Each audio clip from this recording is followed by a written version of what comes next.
ایمان کو مضبوط کرنا 52۔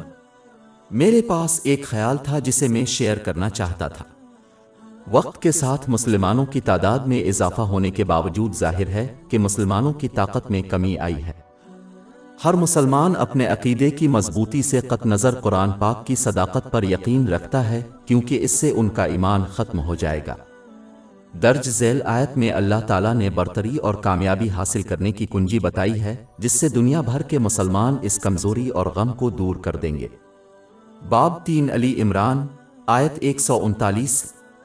پس تم کمزور نہ ہو اور غم نہ کرو، اور تم ہی غالب رہو گے اگر تم مومن ہو۔ اللہ تعالیٰ نے واضح کر دیا ہے کہ مسلمانوں کو اس برتری اور دونوں جہانوں میں کامیابی حاصل کرنے کے لیے صرف سچے مومن بننے کی ضرورت ہے۔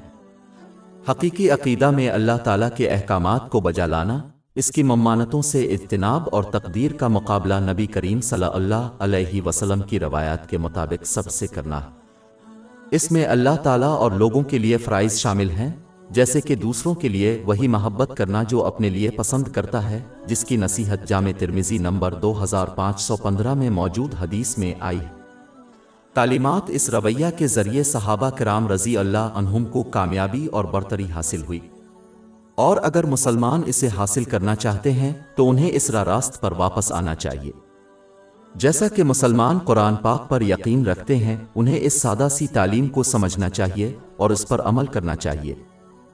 ہماری ویب سائٹ www.sheikhpod.com پر 400 سے زیادہ مفت ebooks, audio books, infographics, podcast اور بلاگ دستیاب ہے۔